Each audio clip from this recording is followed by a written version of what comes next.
ससुराल में वो पहली सुबह आज भी याद है। कितना हड़बड़ा कर उठी थी, ये सोचते हुए कि देर हो गई है और सब ना जाने क्या सोचेंगे। एक रात ही तो नए घर में काटी है और इतना बदलाव, जैसे आकाश में उड़ती चिड़िया को किसी ने सोने के मोतियों का लालच देकर पिंजरे में बंद कर दिया हो। शुरू के कुछ दिन तो यूं ही गुजर गए। हम घूमने बाहर चले गए। जब वापस आए तो सासू माँ की आंखों में खुशी तो थी, लेकिन बस अपने बेटे के लिए दिखी मुझे।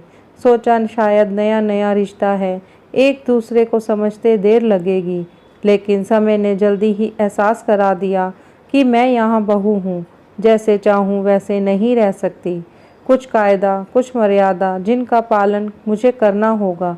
धीरे धीरे बात करना, धीरे से हंसना, सबके खाने के बाद खाना, ये सब आदतें जैसे अपने आप ही आ गई। घर में माँ ने भी कभी कभी ही बात होती थी। धीरे धीरे पीहर की याद सताने लगी। ससुराल में पूछा तो कहा गया अभी नहीं, कुछ दिन बाद।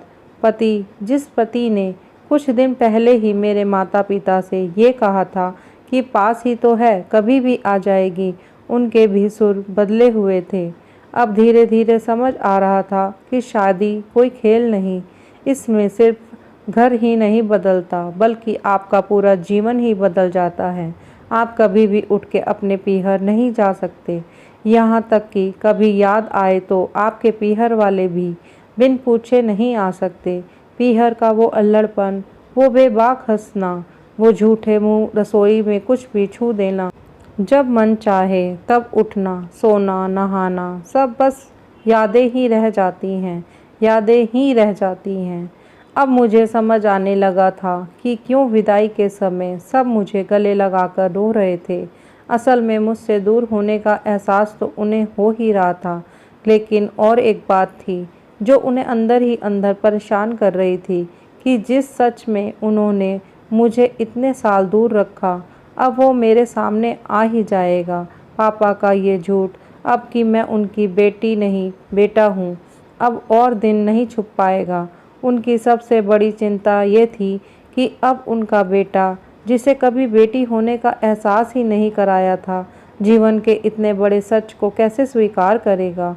माँ को चिंता थी कि उनकी बेटी ने कभी एक गिलास पानी तक का नहीं उठाया, तो इतने बड़े परिवार की जिम्मेदारी कैसे उठाएगी। सब इस विदाई में और मेरे पराये होने का मर्म जानते थे, सिवाय मेरे। इसलिए सब ऐसे रो रहे थे जैसे मैं डोली में नहीं, अर्थी में जा रही हूँ। आज मुझे समझ आया कि उनका रोना गलत नहीं था। हमारे समाज का नियम ही यह है, एक बार बेटी डोली में विदा हुई तो फिर वो बस मेहमान ही होती है घर की। फिर कोई चाहे कितना ही क्यों ना कह ले कि ये घर आज भी उसका है, सच तो ये है कि अब तो कभी भी यूं ही अपने घर, जिसे मायका कहते हैं, नहीं आ सकती। हजारों समस्याओं और परेशानी आने पर भी उसी को ही हल करना है, हंसते हुए, गम छुपाते हुए। क्या यह तपस्या से कम नहीं है?